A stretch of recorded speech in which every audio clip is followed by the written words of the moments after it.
quotidienne du CETIM, une heure de débat et d'échange sur les thèmes qui préoccupent les industriels. Quand on veut générer de l'énergie, on a l'embarras du choix. On a du solaire, de l'éolien, du nucléaire, du charbon, du gaz, du pétrole, de l'hydroélectricité et j'en oublie sûrement. À chacune de ces technologies, il y a des avantages et des inconvénients. Mais alors que le prix des énergies fossiles flambe et que la notion de souveraineté devient prépondérante, tout le monde se pose la même question. Quel mix énergétique choisir ? Nous allons essayer d'apporter des réponses avec nos deux invités du jour.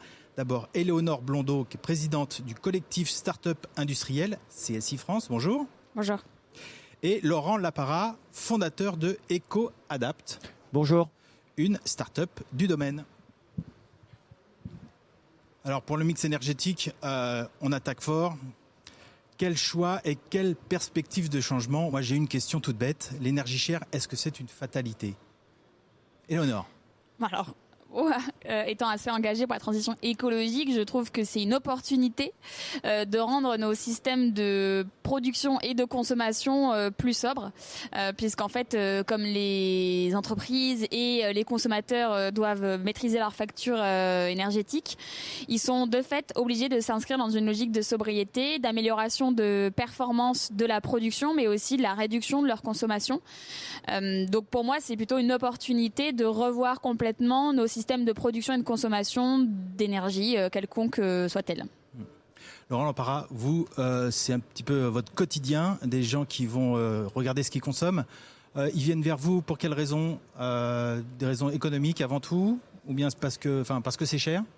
Alors effectivement, je rejoins ce que dit Élodie. Bien sûr, il faut s'inscrire dans la sobriété. Aujourd'hui, on vient nous voir pour soit les besoins de reporting environnementaux qui deviennent un élément clé du reporting global des entreprises et de leurs relations avec leurs parties prenantes, leurs investisseurs, leurs clients, leurs employés, leur demandent des comptes sur leur sobriété énergétique et ils ont besoin de mesurer ces consommations. Bien sûr, depuis 3 mois, il y a une accélération folle à cause du prix de l'énergie et les industriels ont bien compris qu'à très court terme, on ne pourrait pas révolutionner ce mix et qu'il faudrait donc jouer sur les économies d'énergie. Et en fait, ce qui est intéressant, je pense, c'est que les décisions qui sont en train d'être prises actuellement du fait de la crise économique, imagine si un jour celle-ci venait à se calmer, ce qui n'est pas gagné, les choix qui sont pris aujourd'hui finalement resteraient, puisqu'on ne s'amuse pas à changer son outil industriel ou son mode de consommation tous les 4 matins non plus, et que finalement les gens vont ayant gagné en performance, ces performances-là, évidemment, ils vont pas se dire ça y est, ça coûte moins cher, je recommence à dépenser l'énergie juste pour le fun. L'énergie n'est pas chère, je fais des fuites. Exactement, je trouve mes tuyaux. Non, donc ça c'est ça qui est intéressant, c'est qu'à l'heure actuelle, tous les changements qui sont en train d'être pris, même si la crise économique venait un petit peu à se calmer, finalement seraient durables et donc ça permet finalement le réalignement des enjeux économiques et écologiques, ce que je trouve est très intéressant. Ce qui se passe en ce moment avec la Russie, en gros, qui coupe certaines vannes, et puis nous coupons aussi le porte-monnaie. C'est un point de départ à une nouvelle réflexion ou bien ça avait démarré avant déjà de se dire il faut absolument qu'on trouve des solutions ? Alors moi j'ai échangé encore hier avec un membre du COMEX d'un très grand groupe français, je pourrais pas citer, mais il me dit que concrètement, évidemment ils avaient déjà une réflexion sur le sujet, mais que là depuis 24 mois, 12 mois, 18 mois, il y a une accélération folle dans la décarbonation. Alors moi j'aime moyennement ce terme parce que je préfère parler d'industrie circulaire parce que c'est beaucoup plus global que juste l'enjeu énergétique. Mais effectivement il me dit, nous on est en train de voir comment décarboner la moindre de nos usines à travers le monde. C'est pas que celles qui sont en Europe, finalement ce qu'ils sont en train de faire, ça impacte toutes leurs usines dans le monde. Et donc, mettre en place des usines quasi autonomes en énergie, de revoir les process pour, entre guillemets, greenifier leur production de gaz, etc. Et ça, c'est clairement des investissements qu'ils avaient prévu de faire dans les 5, 10, 15 prochaines années et qui finalement, ils sont en train d'accélérer, mais de manière, il me disait, on n'a jamais été aussi vite dans le changement de nos modes de consommation d'énergie. On le voyait, il y a des grands groupes comme Renault par exemple qui présentaient cette transition et le bilan carbone comme un truc central pour leur stratégie. Maintenant, ça déferle et ça tombe aussi sur les entreprises un peu plus petites, des ETI, des PMI, des choses comme ça. Après, il faut aussi voir que le gouvernement met de plus en plus de moyens, notamment via l'ADEME, pour accompagner cette transformation parce que Une fois qu'on dit qu'il faut transformer, il y a beaucoup de gens, voilà, ils sont pas nés dedans. Nous, moi, je suis dans une génération, on est nés avec tous ces enjeux environnementaux et sociaux. On en entend parler depuis qu'on est né. Il y a des gens qui sont à tête d'entreprise où ils sont pas nés avec. Eux, à l'époque, c'était la transition numérique dont on leur rabâchait les oreilles, et donc ils ont besoin d'être accompagnés. Donc, il faut renforcer, je pense, les accélérateurs d'accompagnement, de transformation des modes de production des industriels. Vraiment en mode formation, coaching, accompagnement pour leur expliquer les étapes par lesquelles il faut passer, parce que parfois, moi je suis dans le secteur du packaging, on va se dire dans une entreprise, ce qu'on voit le plus c'est le gobelet jetable qu'il faut remplacer, alors qu'en fait, profondément, c'est le processus énergétique qu'il faut revoir si on veut vraiment avoir l'impact. Donc ça commence par mettre en place un bilan carbone, faire une ACV de son activité, et c'est en ayant ensuite une vision claire et chiffrée des impacts environnementaux qui sont donc de plusieurs natures, ça peut être effectivement l'impact carbone, mais ça peut être aussi les ressources, etc., qu'on peut commencer à définir un plan d'action. Et ensuite, les acteurs comme BPI France, l'ADEME, etc., ont un rôle ensuite de montrer le panel des solutions qui existent, parce qu'aujourd'hui, il y en a pléthore. Avant, on cherchait des solutions. Maintenant, il en existe pléthore. Je ne dis pas qu'il y a encore réponse à tout, mais aujourd'hui, on manque plus de solutions. Laurent Lampara, pardon. Vous, votre job, donc, c'est en gros de fournir le matériel et les logiciels aux industriels pour compter leur consommation, toute énergie confondue, enfin en tout cas avec pas uniquement l'électricité. Les gens qui viennent vers vous, ils ont cette approche déjà. C'est juste une approche économique, ou ils ont une approche. Ils sont dans quel état d'esprit ?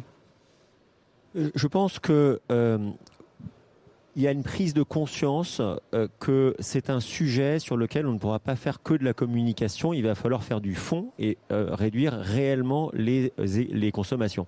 Le point de départ pour eux, c'est une cartographie. Comprendre quel process consomme, dans quelle proportion, où sont les poids forts. Je rejoins l'exemple sur le gobelet plastique. Il peut être très visible, mais en réalité anecdotique dans la totalité du bilan. Nous, ce qu'on leur propose, c'est un GPS. Un GPS, ça permet d'aller au bon point en gagnant du temps par le chemin le plus court. Donc, on s'inscrit exactement dans cette logique. Et ce que l'on ressent, c'est que les grands groupes raisonnent à plusieurs temporalités. Il y a le très court terme, où là, on cherche les quick wins, les économies rapides, mais objectivement, on ne fera pas plus que 5 ou 10% d'économies avec ça. Ensuite, il y a le moyen terme. On va orienter des investissements vers tel type de source d'énergie. On peut remplacer du gaz par de l'électrique. On peut produire, on peut proposer de la génération de chaleur dans sa commune ou son territoire, quand on dispose de chaleur sur son site industriel. Ça, sont plutôt des projets de moyen terme, et les projets de long terme appartiennent aux institutions, à l'État notamment. L'Allemagne a annoncé dans le cadre des événements récents qu'ils allaient accélérer leur transition vers 100% de renouvelables à horizon 2030. C'est un challenge qu'on ne perçoit même pas l'ampleur du challenge, mais ils l'ont annoncé. C'est extrêmement ambitieux. Et 2030, maintenant, le temps long, c'est 2030. Et en France, on va évidemment s'inscrire dans le même type de trajectoire à un moment donné. Ouais. Alors justement, cette transition-là, elle doit se jouer à un niveau macro ou à un niveau micro. Là, manifestement, il y a plusieurs étages. Quand on est une entreprise, on peut par exemple envisager de produire sa propre électricité Alors, exactement, dans ces notions de temps court et temps long, dans le temps court, le temps très court, c'est faire des économies, ça peut être fait en quelques mois, 5-6 mois, 5-10% d'économies, à disons temps moyen 2-3 ans, on peut équiper son site d'ombrières photovoltaïques, on peut commencer à auto-consommer et à donc définir le prix d'achat de l'énergie sur 20 ans, le temps d'amortissement de ce type d'investissement. Et là, on connaît déjà le prix auquel on va acheter. Si on veut aller plus loin, il y a d'autres dispositifs, d'autres technologies qui existent, mais à très court terme, ce sont les deux principales. Oui, Éléonore, je vous voyais acquiescer. Le changement, le remplacement d'une énergie par une autre, c'est une problématique que les entreprises à laquelle ils font face au quotidien. Oui, aujourd'hui, on sait qu'il y a certaines sources d'énergie qu'il faut bannir, clairement, de notre mix énergétique. En fait, ces 80 dernières années, donc il y a des rapports d'IGIEC qui l'expliquent, on a découvert de nouvelles sources d'énergie, et au lieu de les soustraire à celles existantes qui étaient moins clean, on les a additionnées. Donc j'ai plus les ratios, mais vous avez un super schéma de notre cher Marc Jean-Marc Jancovici qui explique vraiment cette croissance mais fulgurante en moins de 50 à 80 années de la croissance de notre mix énergétique. Donc on a additionné de nouvelles sources d'énergie qu'on ne connaissait pas, mais au lieu de les soustraire à des anciennes plus polluantes, on les a additionnées. Donc maintenant, c'est triste à dire, mais grâce à cette crise économique, on est en train de voir comment finalement les soustraire. Et donc ça, c'est hyper intéressant parce que quasiment aujourd'hui, pour un baril de pétrole, vous devez en consommer, je crois, entre 6 et 10. Donc c'est absurde en fait. On est arrivé à un point où en fait on consomme plus d'énergie à en produire qu'à en consommer. C'est ça. Donc voilà. Donc ça c'est intéressant. Après, c'est pas je veux dire, un chef d'entreprise, il n'est pas censé être énergéticien non plus. C'est pour ça qu'il a besoin d'accompagnement. Il y a besoin d'avoir des experts qui peuvent conseiller sur quel est le bon mix énergétique pour mon entreprise. Où est-ce que je source cette énergie? Est-ce que je la produis moi-même? Est-ce que je l'achète à un tiers? Sur quel territoire? Est-ce que c'est national? Est-ce que c'est européen? Est-ce que c'est international? On peut aussi voir aujourd'hui que du fait des enjeux géopolitiques, ça peut aussi avoir des risques assez forts sur les chaînes de valeur des industriels. Donc voilà, il faut le chef d'entreprise, il n'est pas énergéticien, et on a beau avoir des super directeurs achats, ils sont pas tous non plus parfaitement calés sur ces sujets-là. Donc il y a un besoin d'accompagnement vraiment important, et donc de pouvoir financer ces accompagnements pour accompagner cette transformation. Ouais, il y a pas mal d'initiatives dans ce sens. On parlait tout de suite il y a quelques instants de la politique de l'Allemagne. Qui, elle, fait le choix du non-nucléaire. Nous, on a le nucléaire dans notre mix. Est-ce qu'on peut raisonnablement, quand on est industriel, s'appuyer sur de l'éolien, du solaire et compléter avec de l'hydrogène, honnêtement? Alors, comme je disais, moi je suis pas experte calée sur l'énergie. Ce que je peux voir, en tout cas depuis toujours, j'avais fait mon mémoire de fin d'études sur le photovoltaïque, c'était il y a bien longtemps. Mais clairement, la réponse est un mix. Déjà, il n'y aura pas une seule solution. Et je pense aussi qu'en fonction des continents sur lesquels on se trouve, ce ne sera pas le même mix. Donc, il faut pouvoir que chaque continent puisse adapter le mix à ses besoins territoriaux. Chaque entreprise aussi, parce que en fait, selon l'activité qu'on a, on n'a pas forcément besoin. Il y en a qui vont avoir besoin de gaz parce que c'est les machines qui en ont besoin et c'est comme ça. D'autres qui vont pouvoir tout passer en électrique. Donc en fait, pour moi, il n'y a pas une seule solution. Le nucléaire a clairement une vraie valeur ajoutée sur la décarbonation. Après, il y a un challenge sur l'impact ressources du fait des déchets. Le charbon, on connaît son impact CO2, mais voilà. C'est disponible. Donc voilà, il y a plein d'enjeux sur le mix, mais je pense que le mix doit être régionalisé. On va y revenir dans juste un instant. Là, on doit faire une petite pause en passant par l'espace réindustrialisation responsable, quelque chose qui est franchement très difficile à dire, où tous les jours on interroge les visiteurs du salon sur les enjeux de la transformation. On va y retrouver Xavier Fodor. Alors, dites-moi, Xavier, le mix énergétique, ça parle aux visiteurs qui viennent sur cet espace ? Moi, je trouve que vous avez des discussions qui dépassent le mix énergétique et qui abordent des thèmes plutôt géopolitiques. Alors, il en sera moins question sur cet espace. Je suis en compagnie de Benoît Gauthier, l'animateur de cet espace, et qui va nous faire peut-être une synthèse en fait des 3 principales réponses qui ont été exprimées par les visiteurs tout au long de ce salon. Benoît ? Effectivement, merci Xavier. Effectivement, l'intérêt, c'est de voir au cours de la semaine comment la position des visiteurs a évolué. Et donc, j'ai repris les 3 questions que nous avons déjà évoquées au cours de la semaine pour voir comment ça a évolué. Et en particulier, alors sur le sujet prioritaire, l'énergie qui n'était pas souvent principalement citée est passée à 37% des répondants, ce qui est déjà un résultat important. J'ai également regardé du côté de la voiture électrique. Alors là, le jamais reste en tête avec plus de 45%.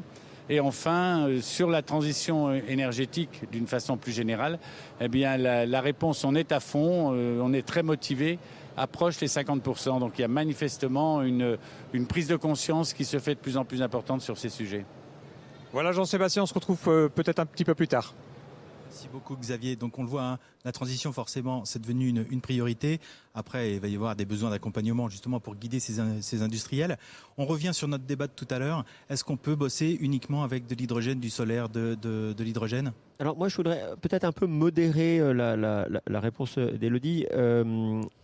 Bien sûr, les territoires peuvent avoir des besoins structurels. Aujourd'hui, beaucoup de technos existent pour tel ou tel procédé et peuvent être compatibles avec différentes sources d'énergie.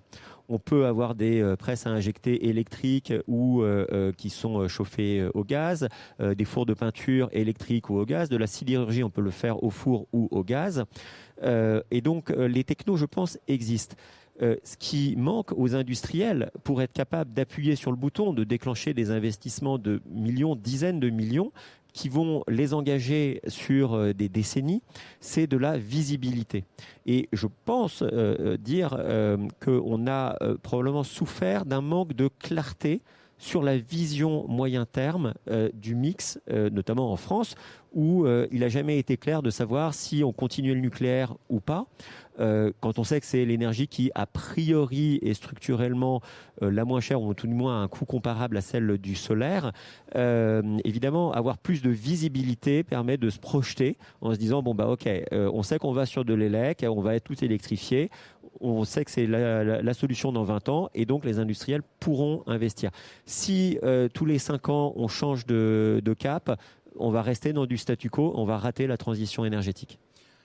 Le fait que la programmation environnementale devienne un axe, enfin un point central de la stratégie du gouvernement, c'est une bonne nouvelle. Éléonore ?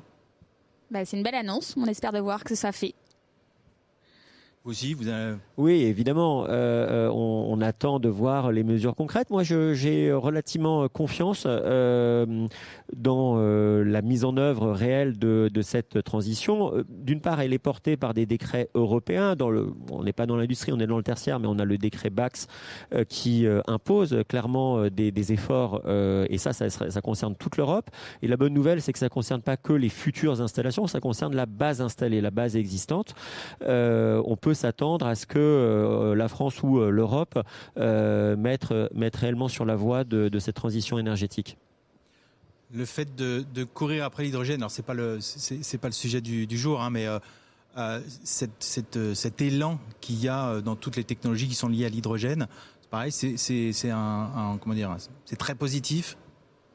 Je pense qu'effectivement, vu la situation dans laquelle on est, il faut pouvoir étudier tout type d'énergie. L'hydrogène a cet avantage de pouvoir être multi-usage pour du stockage, vecteur de chaleur, pour plein d'usages différents. Donc je pense qu'il faut l'étudier. Après, il faut avoir une solution qui soit pas, encore une fois, pire que finalement ce qu'on avait déjà avant, et qu'elle vienne bien en soustraction d'énergie plus polluante et non pas en addition de ce qui peut déjà être utilisé. Et je pense que surtout ce sur quoi il faut travailler, c'est avant tout comment réduire et optimiser les consommations d'énergie. Parce que finalement, on se rend bien compte qu'à un moment donné, il y a toujours des nouvelles sources d'énergie qui sont petit à petit développées, ou des nouvelles applications à certaines sources d'énergie qu'on trouve. Mais ça ne va pas à la vitesse de la lumière non plus. Et donc, je pense qu'il y a par contre un gros travail à faire sur comment économiser, réduire la consommation d'énergie sur tous les pans de notre industrie. On parle beaucoup d'économiser de l'énergie, récupérer de l'énergie, c'est aussi une solution intéressante a priori. Alors on le fait sur des voitures, c'est facile, enfin sur les choses tournantes, c'est plutôt facile. C'est des technologies qui sont aussi dans la tête des industriels. Clairement, oui, on peut le faire, comme vous le dites, sur les machines tournantes. On le fait aussi assez bien sur les procédés thermiques. Récupérer de la chaleur issue d'un groupe froid, issue d'un compresseur. Il y a même des dispositifs d'État mis en œuvre par l'ADEME et le système des C2E qui encouragent ce type d'investissement. Et ça fonctionne plutôt bien. On a des clients qui vont utiliser la chaleur latente de leur four sidérurgique pour pour chauffer leur ville, en fait. Voilà. Donc ce sont des investissements à 10 ans, 15 ans, à peu près. Ils ont besoin de visibilité, de dérisquer cet investissement par du financement à taux préférentiel ou voire en equity. Mais aujourd'hui, il y a des vrais exemples qui naissent et il faut s'en féliciter, je pense. C'est hallucinant. Hein. On va au nord de la Suède ou de la Finlande, ça fait des années, des dizaines d'années qu'on utilise la chaleur des hauts fourneaux pour chauffer les maisons en hiver, et il fait pas très chaud en hiver en Finlande. On finit par se dire que c'est une bonne solution chez nous, enfin. C'est de l'écologie territoriale en fait, ça, on le voit avec les hauts fourneaux, on peut le voir aussi avec les data centers qui sont aussi pareils, qui produisent beaucoup d'énergie, qui peuvent être utilisés pour chauffer des quartiers. Donc c'est vraiment rentrer dans ce mode où vraiment les collectivités ont un rôle très important d'aménagement de leur territoire, et c'est pourquoi mettre les industriels au fin fond, très très loin des habitations, en fait on se rend compte que c'est un petit peu pas forcément la meilleure solution, parce que si on les rapprochait des villes, ça permettrait de raccourcir les distances entre les lieux de production nouvelles d'énergie qui sont pas vraiment des lieux où ils pourraient être consommés et réintroduits dans nos réseaux. Donc il y a un vrai besoin à ce que les collectivités reprennent conscience du rôle qu'elles ont d'aménagement de leur territoire et de développer aussi parce que les industriels ont besoin de ressources humaines et qu'il y en a marre de pas pouvoir y aller en transport en commun ou en vélo ou de devoir prendre sa voiture pour aller à l'usine. Donc même pour des questions de ressources humaines, et on sait très bien que dans l'industrie c'est un sujet clé, même si maintenant c'est quasiment dans toutes les filières. Donc il y a un vrai enjeu de revoir complètement l'aménagement en fait du pays et au niveau de chaque, moi je dirais métropole ou région, et de pas mettre d'un côté l'industriel, de l'autre côté les services, de l'autre côté les habitations, et de vraiment plutôt envisager des boucles beaucoup plus vertueuses à l'échelle de 30 minutes d'un territoire. Mais ça sert à rien d'avoir des usines qui polluent moins si tous les employés viennent tout seuls dans leur voiture diesel. Exactement. Pour venir travailler en 3/8. Effectivement. Dans la dernière partie, on va peut-être s'intéresser aux pistes technologiques qui existent justement pour changer et développer notre mix énergétique aussi bien au niveau macro que peut-être plus micro, parce que c'est ce qui intéresse plutôt les industriels forcément. C'est au niveau de chez eux. Donc question bête, comment faire mieux dans chacune des disciplines, j'allais dire, enfin en éolien, en solaire, en hydro, en nucléaire, etc. Il faut quoi ? Faut avant tout économiser de l'énergie. Oui, c'est sûr que le plus on économise d'énergie, le plus on réduit les besoins d'investissement sur la transition du mix, sur toutes les autres problématiques. Et les gisements, alors je pense que l'ADEME les quantifie extrêmement bien, je ne connais pas les chiffres exacts, mais les gisements sont suffisamment importants pour justifier des investissements, et des investissements qui en plus sont souvent aidés par des dispositifs, on parle de C2E, on parle de fonds chaleur, pour que les temps de retour sur investissement soient compatibles avec les attentes des industriels, 5 ans, 8 ans à peu près. Donc aujourd'hui, voilà, tout ça, ça a été mis en place. Franchement, bravo à tous ceux qui ont mis en place ce cadre-là. Les industriels l'adoptent de plus en plus, et il faut évidemment continuer. Ça fera peut-être 20, 25, 30% d'économie, donc une bonne partie du chemin. Et ensuite, il faut bien sûr assurer la transition du mix énergétique sur la partie restante. Au sein même de l'entreprise, la clé pour vous, c'est la supervision. C'est vraiment... Alors nous, bien sûr, c'est ce que l'on fait, c'est notre vision, et l'exemple, je pense, qui résume le mieux, c'est quand vous avez un GPS, vous consommez moins d'essence. Et vous gagnez du temps. Si vous lui faites confiance. S'il fonctionne bien, s'il est bien calibré, si les informations qu'il vous donne sont de qualité, et que vous savez aussi l'utiliser, le lire, exploiter les données qu'il vous donne. Nous, c'est ce qu'on essaye de fournir. On essaye d'expliquer le plus court chemin pour aller faire ces économies que l'on attend. On essaye de factualiser avec des chiffres qui reviennent en temps réel et qui ne sont pas juste des notes de calcul. On le sait tous, elles sont souvent un peu théoriques et souvent biaisées dans l'intérêt d'une partie, on va dire, d'un vendeur d'équipement par exemple. Nous, on fournit la cartographie temps réel, le GPS temps réel, et on essaie d'indiquer le meilleur chemin, celui qui va être le plus rapide, le moins consommateur de capital et d'investissement, et offrir les meilleurs retours. L'analogie avec l'automobile est intéressante parce que pratiquement tout le monde utilise une automobile, donc forcément et essaye de faire des économies d'énergie, utiliser des solutions qui consomment moins et utiliser un GPS. Effectivement, tout le monde voit ce que ça peut apporter. il y a cette histoire de supervision. Alors forcément, ça implique du matériel qui va avec. Vous proposez le matériel, les compteurs, etc., qui vont avec cette supervision. Parce que c'est bien beau de suivre, mais il faut d'abord capter. Absolument. Il faut se baser sur de la mesure fiable. Vous savez, on a, quand on débarque dans un site, on a souvent des débats de comptoir. Moi, je crois que c'est tel atelier qui consomme beaucoup. Moi, je crois que c'est celui-là. Et puis, assez rapidement, on met les chiffres sur la table, on pose les courbes de charge des équipements.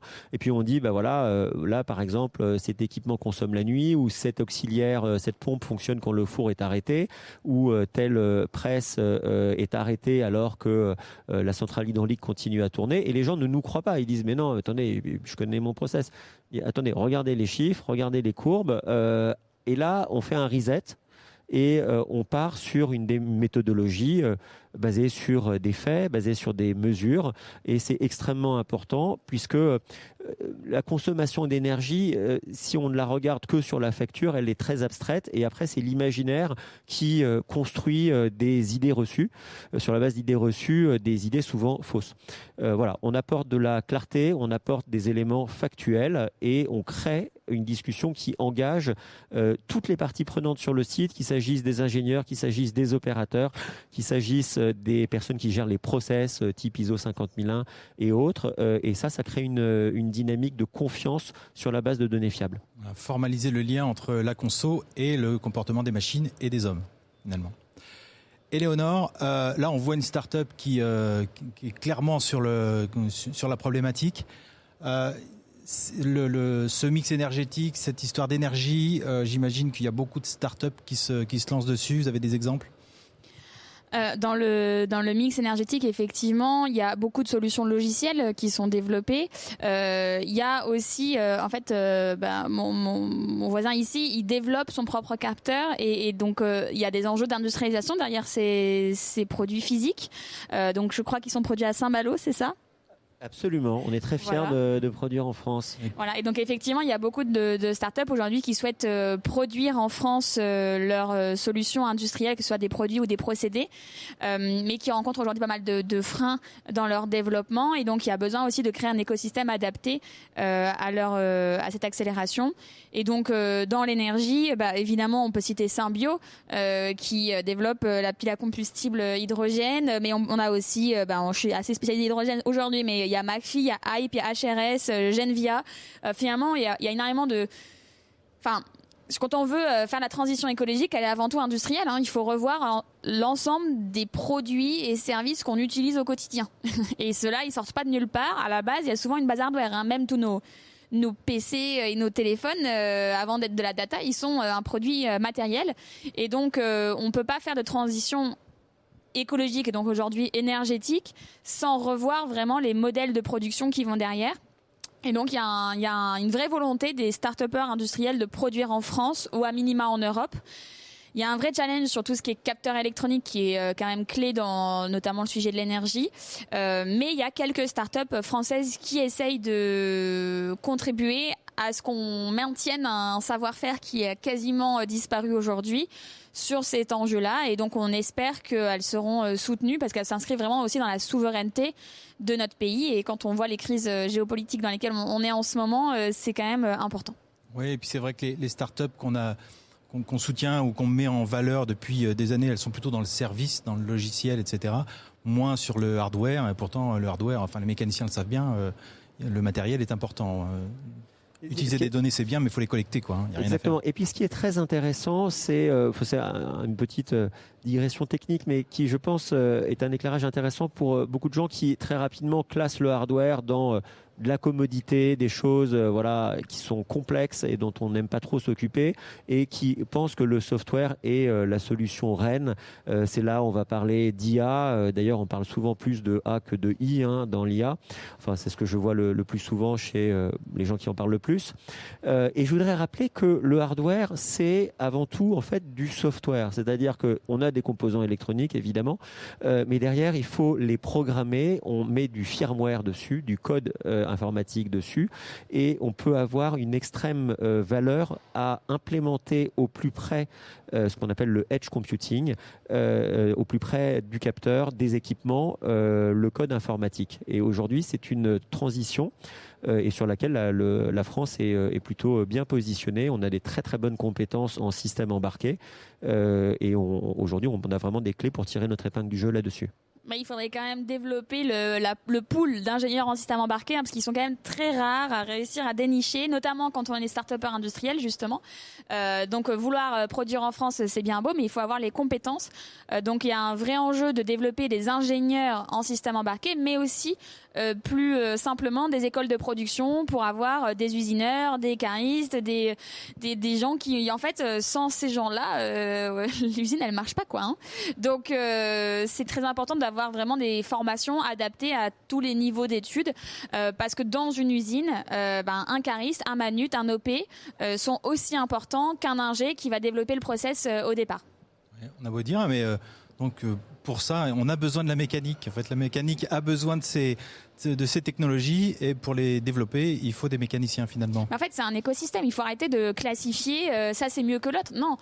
Aujourd'hui, un projet, une société, elle a besoin aussi bien de scientifiques, de philosophes, de commerciaux, d'ingénieurs, d'opérateurs. En fait, il faut arrêter d'opposer, de dire moi je suis un opérateur, Mais en fait, moi personnellement, si j'avais pas quelqu'un à un moment donné qui avait assemblé mes deux bouts de tissu pour mes chaussures, cette personne-là, elle doit être payée beaucoup moins que moi au quotidien, mais n'empêche que si elle avait pas été là pour faire ça, j'aurais pas de chaussures aujourd'hui.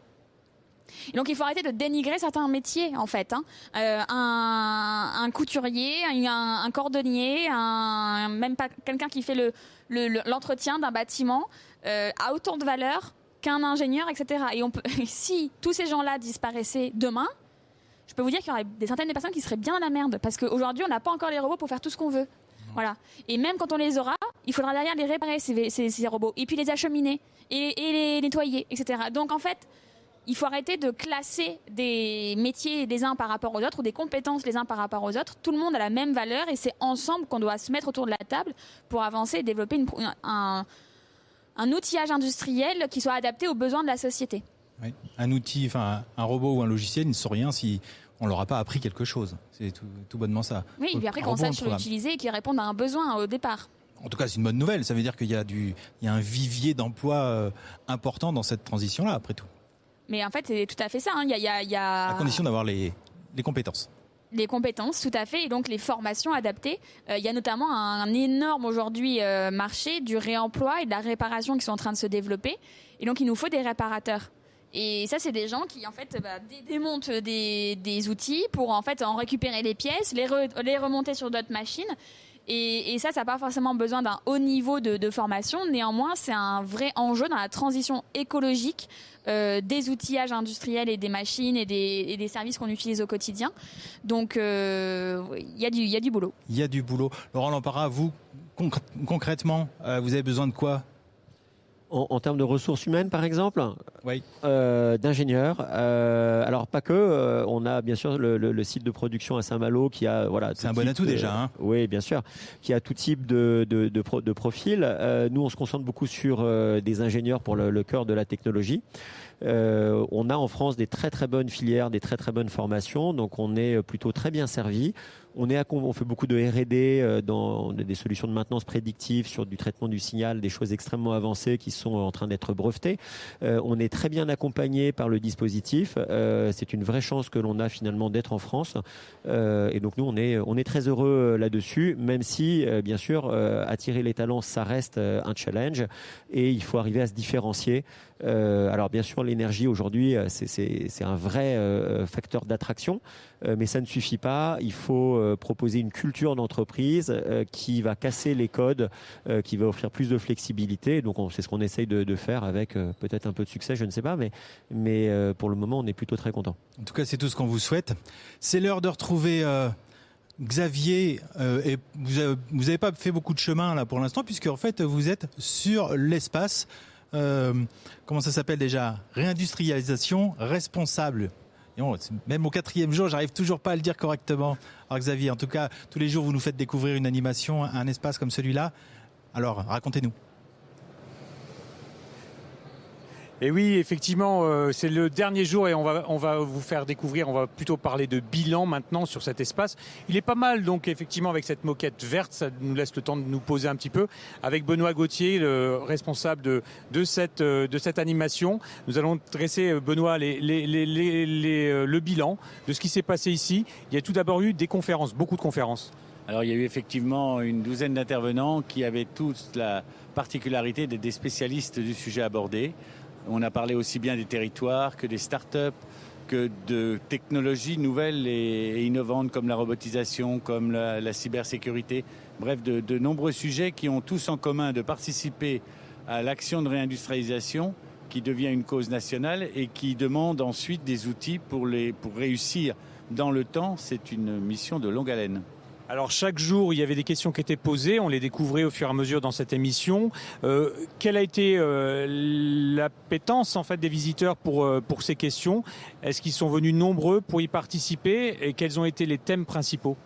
Alors nous avons eu plusieurs centaines de visiteurs qui sont venus effectivement d'abord sélectionner des vidéos qui étaient classées autour de 4 grands piliers. Un pilier autour de l'entreprise numérique, un pilier autour de la transition énergétique, un pilier autour de l'organisation de l'entreprise et puis enfin un pilier sur des nouvelles technologies. Et donc, une fois qu'ils avaient sélectionné leur vidéo, ils pouvaient la regarder bien sûr et ensuite répondre à une question liée au thème. Et il est certain que, je dirais que ce qui domine, il y a d'une part l'entreprise numérique. Au niveau des technologies, c'est certain, c'est un vrai sujet qui attire énormément. Et je crois que tout le monde comprend que des gains de productivité importants seront réalisés grâce à l'entreprise numérique. Et puis il y a ensuite la tendance environnementale qui devient très prégnante. On voit que la partie tout ce qui est recyclage, tout ce qui est économie circulaire intéresse beaucoup.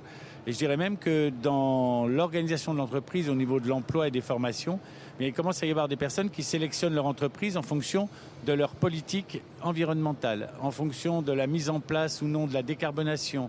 Et il y a donc comme ça tout un nombre important de critères qui deviennent des critères de sélection pour choisir une entreprise. Et quand on sait qu'il y a des centaines de postes disponibles dans l'industrie, ça devient important pour une entreprise d'afficher et de mettre en œuvre une vraie politique environnementale. Un mot rapidement sur les autres animations qui étaient proposées par ailleurs. Elles étaient en lien toutes, elles ont eu cet effet boost. Tout à fait. C'est évident que la réindustrialisation est un thème qui était fort quand il a été sélectionné par les organisateurs du salon et il se révèle effectivement le vrai sujet parce qu'il y a les animations, il y a des awards avec des nouveautés qui sont complètement concernées par la réindustrialisation et puis dans tous les stands, dans des centaines de stands parmi les 2200 exposants, il y avait des offres et des solutions qui correspondent pleinement à la réindustrialisation.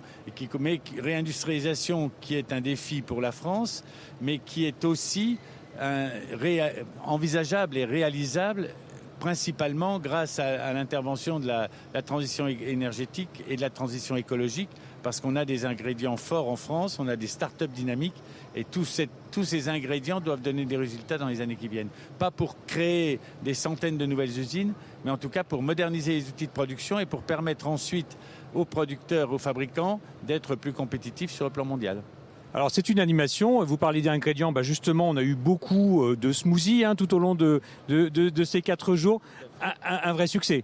Ah oui, là, je ne dirais pas que c'est ce qui a eu le plus de succès sur l'espace parce que ce ne serait pas sympathique pour toutes les vidéos, mais ça a eu un très grand succès auprès des visiteurs.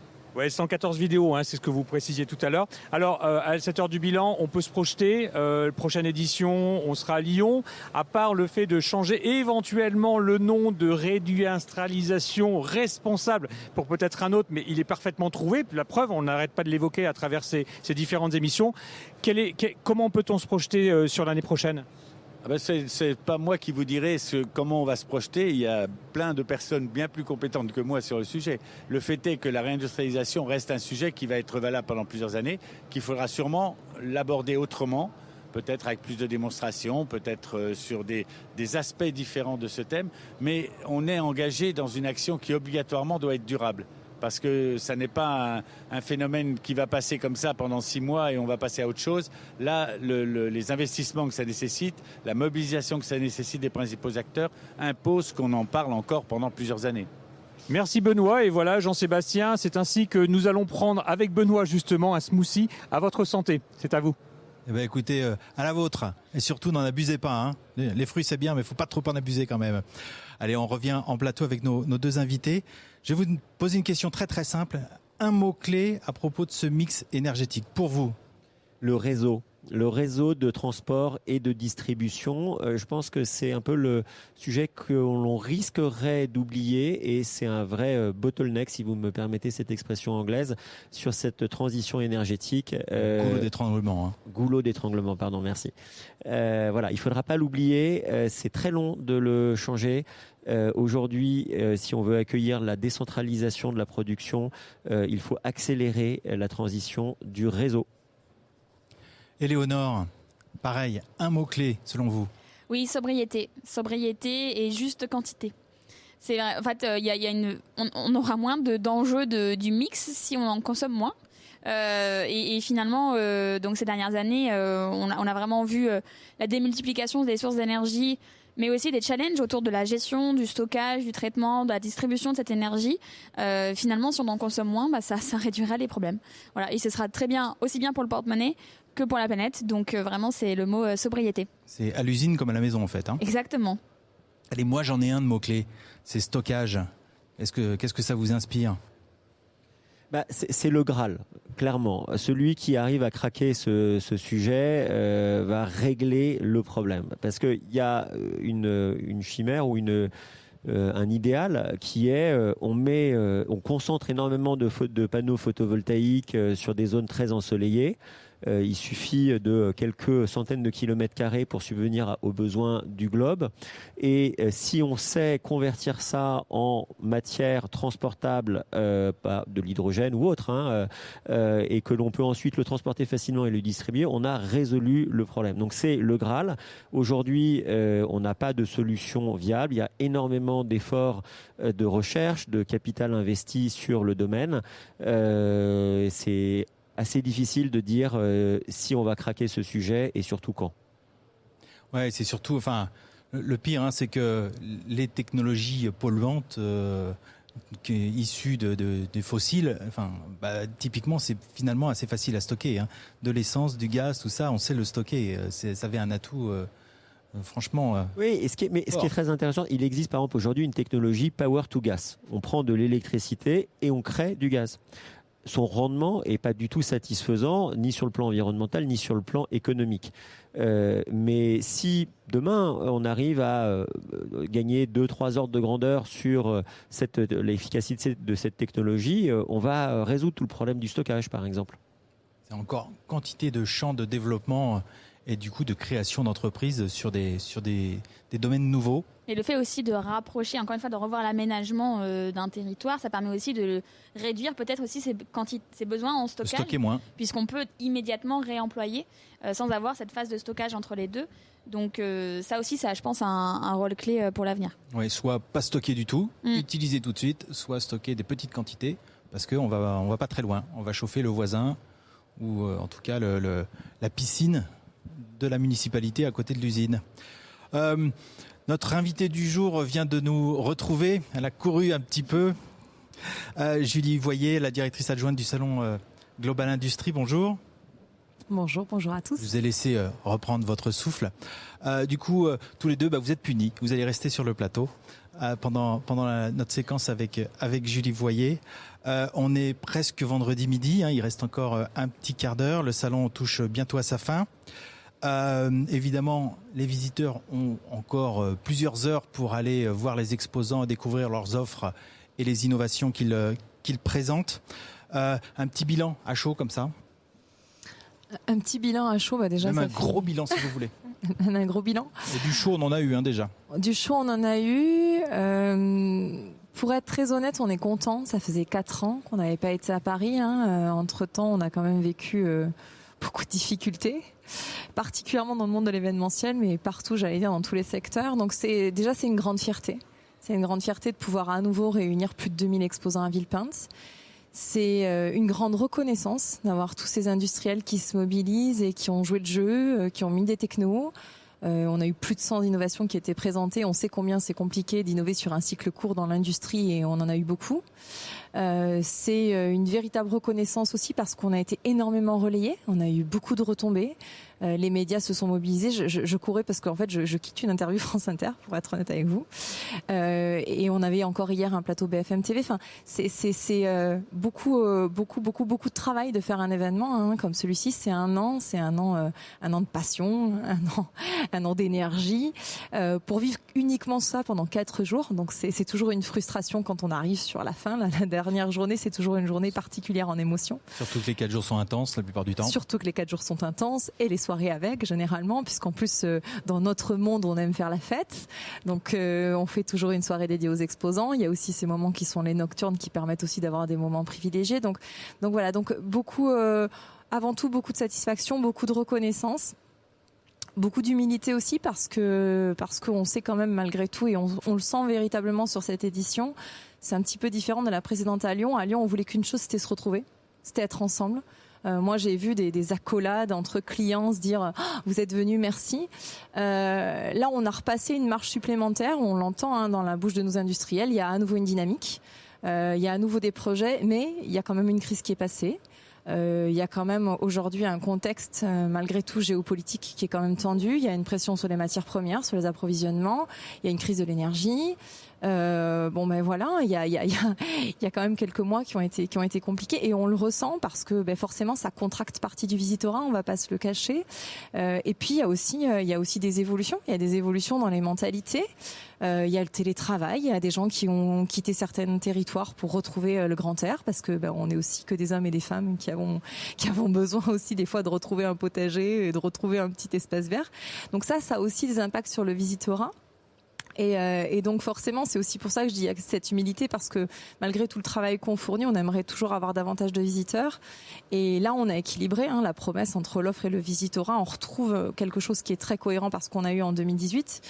Mais malgré tout, on a un tout petit peu moins d'exposants, donc on a aussi un tout petit peu moins de visiteurs. Donc c'est peut-être ce niveau de frustration qu'on peut avoir. En tout cas, dans les exposants, il y a beaucoup de startups. On en a des éminents représentants ici. En tout cas, il y a beaucoup de startups et des startups industrielles. Donc finalement, les startups, elles ne sont pas que à Las Vegas, les startups françaises. On avait un rêve avec Sébastien. On s'était dit si on arrivait à faire un CES à la française et on a un partenaire, notamment France Industrie, qui nous l'a dit. Il nous a dit mais poussez dans ce sens-là. On a eu du mal au départ à avoir des startups sur un événement industriel comme Global et c'est vrai. Mais je crois que là on a une cinquantaine de startups qui sont présentes et on en a besoin. Les startups c'est le poumon de l'innovation. Je le disais encore quand on a fait la remise des trophées. Énormément de fierté. Heureusement qu'on a des startups industrielles. Avant, on croyait que c'était uniquement dans la tête, dans les technos. Et là, aujourd'hui, on arrive mieux à avoir ces passerelles. Elles sont essentielles et elles sont nécessaires. Et puis, en plus, après une crise, on a besoin d'autant plus d'innover.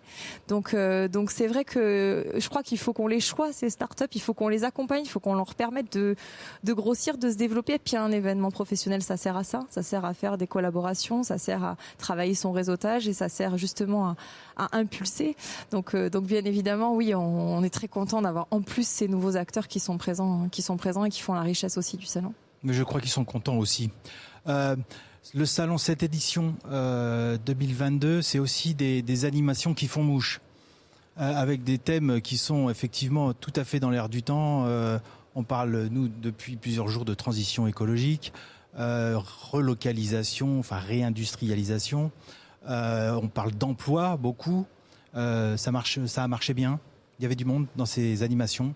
Alors c'est des animations qui sont centrales parce qu'on parle des enjeux de l'industrie. Donc très clairement le dernier qui est l'emploi, c'est je crois ne pas avoir entendu une entreprise ne pas dire qu'elle avait aujourd'hui des besoins de recruter au point qu'elle a peur de pas pouvoir produire.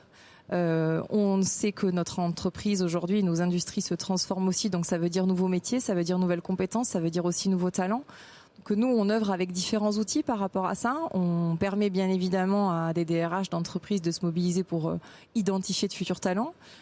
Donc c'est ces aspects de job dating. On coach aussi des personnes qui sont sur des réflexions sur les carrières et du coup on permet que le salon soit un levier, soit un petit starter, un petit tremplin. On accompagne aussi des publics de jeunes et là on a fait des concours comme Vis ton industrie avec la Fédération des industries mécaniques et avec le gym également parce qu'on veut justement permettre à des jeunes de regarder ce que sont les technologies, de regarder que c'est un métier qui demain peut leur parler et qui peut être le leur. Donc il faut les évangéliser très jeunes avant qu'ils soient orientés. C'est aussi l'occasion d'accompagner aussi toute la sphère d'influence. On a la chance d'organiser des visites guidées pour des professeurs avec des formations qui sont certifiantes sur le salon. Et puis aussi on fait en sorte de faire découvrir les métiers sous un autre regard. Je suis très très heureuse qu'on ait fait cette année le premier concours des Golden Tech. C'est un concours qui est destiné à valoriser ces professionnels qu'on voit jamais, qui sont dans les coulisses, qui sont enfermés dans les usines. Les usines, c'est pas comme un supermarché, on peut pas aller les visiter facilement. Et puis ils ont joué le jeu sur 9 métiers, ils se sont mis en compétition, ils se sont déplacés, ils sont venus. On sait combien c'est compliqué de faire en sorte de déplacer des acteurs qui sont aussi centraux dans le cycle de fabrication, de production, de conception. Et puis là, ils se sont prêtés à l'exercice de ce petit challenge. Et donc ce concours des métiers de l'industrie, c'est aussi une très belle vitrine sur laquelle on va vraiment capitaliser demain parce que et puis il y avait du niveau, manifestement. Il y avait du niveau, oui. Il y avait vraiment. On a des industriels qui ont été surpris. On a connu des médailles d'or avant même la fin du concours parce qu'on savait déjà que ce serait quasiment inégalable de faire un résultat aussi beau. Donc c'est des belles surprises. C'est ça aussi qui est merveilleux. Et du coup, ça va continuer forcément. Quelles évolutions, comme ça en tout cas, on pense déjà à 2024 forcément, 2023, 2024 ? Alors, 2023, on est déjà en train de travailler des réflexions sur l'évolution de l'offre, parce qu'on pense qu'il y a de nouveaux secteurs qui peuvent émerger. Est-ce qu'on arrivera à les mettre en place dès 2023 ou est-ce qu'ils seront en réflexion plutôt sur 2024 ? C'est un tout petit peu encore tôt pour le dire, mais je pense notamment à tout ce qui sont les nouvelles énergies. On a commencé à faire des initiatives par rapport à solutions environnementales, on sent bien et je le vois bien notamment par rapport à toutes les interviews qu'on a eues avec Sébastien où il y a un vrai sujet, il y a un vrai focus et il faut qu'on accompagne l'industrie. Un salon, ça doit être aussi le reflet d'une industrie, donc là-dessus on a du travail.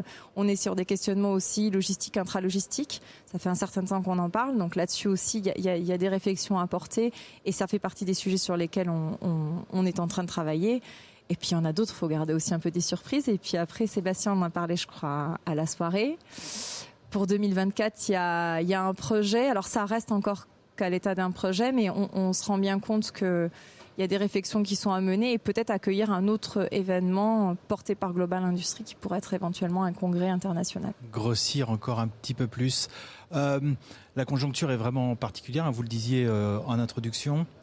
On est vraiment... dans des conditions qu'on n'a pas trop connues avant. Jusqu'à présent, on avait peut-être une opposition entre le salon physique et puis la partie plutôt virtuelle. Là maintenant, les leçons à tirer, c'est quoi ? C'est vers plus d'hybridation ? Je crois qu'on est comme nos industriels. Finalement, nous aussi, on est en train de se transformer dans les métiers de l'organisation de l'événement, dans les métiers bien évidemment de la mise en relation. Avant la crise du Covid, on était très silotés, c'est-à-dire que en fait, ce salon c'était un moment physique, c'était 4 jours. Bien évidemment, on met de l'énergie depuis de nombreuses années pour le faire vivre avant et pour continuer à le faire vivre après. Mais dans l'esprit des acteurs, ça reste un rendez-vous physique. Et puis, il y avait d'autres types d'événements qui existaient. Et puis, le Covid est arrivé, on a pu réussir à se rencontrer, on a cherché des alternatives. On s'est dit, est-ce qu'il y a du tout digital ? Il se passe des choses ici, notamment le tonnerre. On finit en feu d'artifice, sans doute. C'est exactement ça. On va être pulvérisé. Donc on s'est dit, est-ce que c'est l'ère du tout digital ? Et puis après, comme j'allais dire, comme dans tout excès, on revient à un centre, on revient à un juste milieu. Et par contre, on tire beaucoup d'enseignements. Je crois qu'on n'a pas fini d'en tirer encore aujourd'hui, mais je sais qu'on n'a jamais, et en tout cas c'est un ressenti, ça fait 14 ans que je fais ce métier, et que j'ai la chance d'être dans ce monde et cette famille de l'événementiel chez GL Events. Là, on est en train de voir que nous aussi, on est en train d'hybrider des compétences, on est en train potentiellement de se parler convention d'affaires au sein d'un événement, mais convention d'affaires, pas simplement rendez-vous d'affaires. On est en train de se questionner sur le fait potentiellement aussi de faire d'autres formats. On est en train de se questionner, on parlait des congrès, typiquement ça peut aussi faire partie des choses qui à l'origine vivaient de façon très dissociée. On sent qu'il y a des nouvelles collaborations, on sent qu'il y a des nouvelles approches. Donc on sent bien que il faut la jouer collectif et collaboratif aussi dans le monde de l'événementiel. Parce que c'est aussi ça qui va faire que demain, nos événements seront plus riches, seront aussi plus vertueux pour nos industriels. Et il y aura de la place du digital parce qu'on le voit aujourd'hui. Je crois que GI Channel, c'est une fabuleuse aventure et je vous remercie encore de permettre ça, Jean-Sébastien, parce que... une petite contribution, hein, franchement. Non, mais il faut toujours des gens qui croient. Il faut toujours des gens qui sont moteurs. Et je pense que le C-Team, je pense que vous faites partie de ces personnes aussi qui nous boostent, qui nous donnent envie. Nos industriels, nos exposants nous permettent de nous surpasser, mais nos partenaires aussi. Et donc c'est important parce que GI Channel, c'est une version aussi hybride finalement du salon. C'est des personnes qui ne sont pas avec nous, qui nous suivent, si elles nous entendent. Alors si on nous entend encore, hein, parce que sous la pluie, on va donner quelques explications. C'est le déluge ici, hein, c'est le déluge sur Villepinte. Mais bon, nous sommes protégés, tout va bien. Tout va bien, oui c'est ça, ça va au moins refroidir le salon. Et rafraîchir le salon.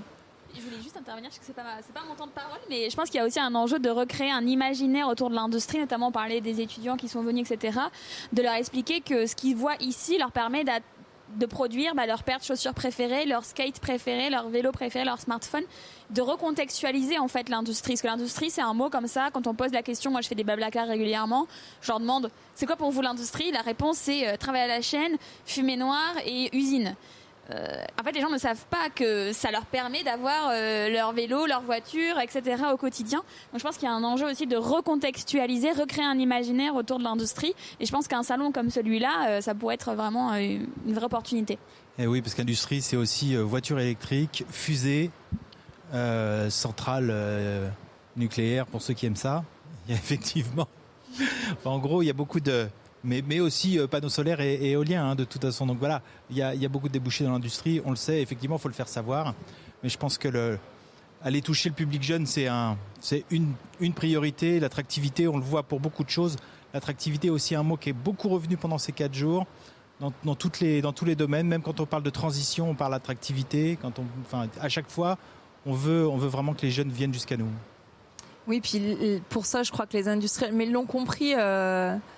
Ça commence à faire quelques années maintenant. Hein. Il y a 10 ans, on voulait plus de jeunes sur les salons parce qu'ils piquaient les goodies. Il y a 5 ans, on a commencé à se dire peut-être qu'il faudrait quand même qu'on leur reparle un petit peu d'industrie. Puis aujourd'hui, on se dit mais où sont les jeunes ? On en a besoin. Donc il y a des évolutions, bien évidemment. Après, il faut avoir le bon discours, il faut avoir le bon outil. Il faut avoir la bonne manière d'appréhender. On sait qu'un événement professionnel, ça reste avant tout un enjeu business, un enjeu réseau, un enjeu veille, on en parlait tout à l'heure. Mais c'est aussi un enjeu pédagogique et un outil pédagogique. Donc là, et c'est à nous aussi, organisateurs de salons, de faire en sorte de leur proposer des outils adaptés. Je crois qu'on essaye de le faire, mais, et vous avez complètement raison, la tâche est encore grande. Mais il ne faut pas simplement jouer auprès des jeunes, il faut aussi jouer autour de toute la sphère d'influence. Et c'est la raison pour laquelle on essaye aussi de travailler avec les écoles, avec les professeurs, avec les différents organismes, les CIO, enfin tout cet écosystème qui va permettre aussi aux jeunes de changer l'image. Et les médias vont aussi aider. On a besoin des médias. Mais j'ai l'impression quand même, en tout cas c'est mon sentiment, que justement les médias grand public commencent à vraiment s'intéresser à l'industrie, même si on n'a pas encore de ministre de l'industrie, ou peut-être d'ailleurs, je ne sais pas, j'ai pas encore regardé. Je crois que c'est aujourd'hui. Hein. Oui, c'est aujourd'hui, ça doit, mais je pense que ce sera pas avant cet après-midi. C'est rare qu'on ait un gouvernement à 9h du matin. Mais bon, donc on le saura bientôt et on peut être sûr que de toute façon, il y a quantité de choses qui sont la transition, l'écologie, la notion d'énergie, de relocalisation, de réindustrialisation, de souveraineté. Tout ça sont des notions qui sont au cœur de la politique et du coup, c'est pas si mal pour la mécanique finalement et pour l'industrie en général. C'est l'heure de rendre l'antenne. Merci à vous tous. Merci à vous les start-upers. Merci à vous Julie. Et puis on se retrouve dès l'année prochaine. Oui, rendez-vous du 7 au 10 mars à Lyon. Merci beaucoup. Et cette fois, ce sera à Lyon. Merci à vous. Très belle ville. Merci. Allez, au revoir à tous et à bientôt.